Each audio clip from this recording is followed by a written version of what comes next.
The script says you look at the crystal ball. I got all of the above. What does the crystal ball say, 2013? Well, it says that 2012 was fairly revolting, but, you know, moving on. Okay, wait. Let's go back.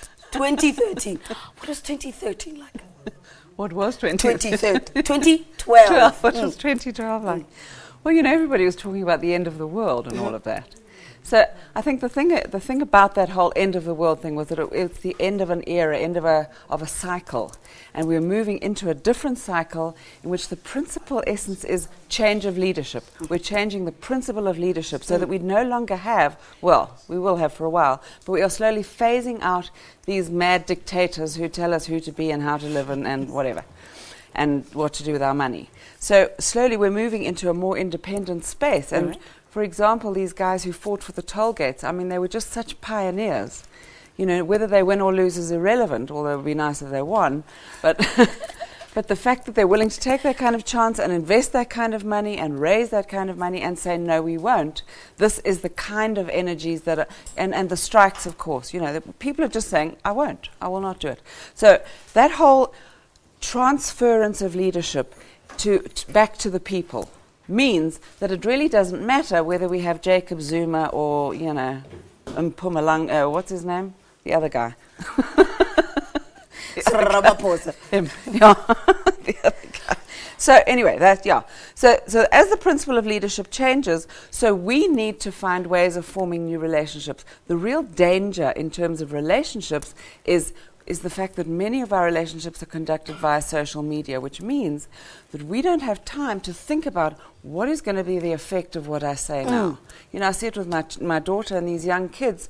They have a fight and they say, right, I'm obliterating you, you no longer exist, and you know, and then I'm going to put all over the internet that you are a slag or whatever it is, and we can really destroy people in a flash. So we have to learn to be either a lot more tolerant about the fact that this rapid communication is happening, or we have to try and, you know, be a little more careful about what we say, which, you know, is not going to happen. Anyway, that's the issue around forming relationships. We need to be aware of how we form our relationships because we are becoming increasingly isolated with this lashing out at each other and blaming each other. So we're forming kind of little lagers, I suppose, or communities. We've lost the old form of community. We're moving into a new kind of community. And, for example, I know a bunch of people in Mpumalanga who are setting up a whole environment where they live together, and they've got engineers and they've got plumbers and whatever, so that they are completely independent of government resources. They've got their own water, their own electric, whatever. So we're needing to develop our own resources. This is very important. Which part will drastically change in our lives, whether it's politics, whether it's personal lives in 2013? What do you see? Politics certainly is becoming less important to us. They just carry on their own. What's very important for 2013, you know, 2013 encompasses the number 13, which everybody always says, oh my goodness, it's a dangerous number. But actually the number 13 is the number of death which kills off the old to make way for the new.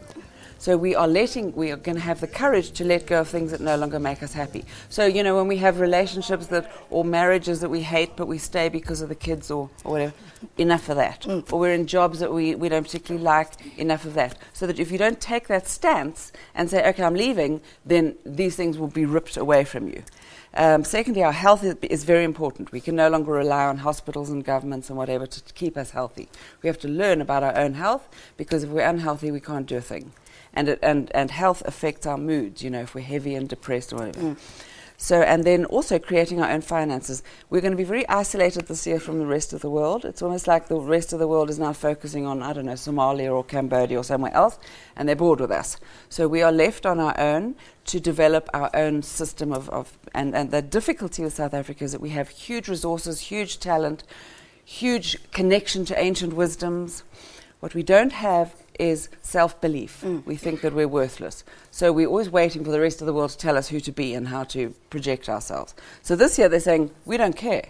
We're leaving you alone. So we're rediscovering ourselves and our own image, our own personal image, and we're creating new business opportunities as a result. The biggest risk when we take 2013?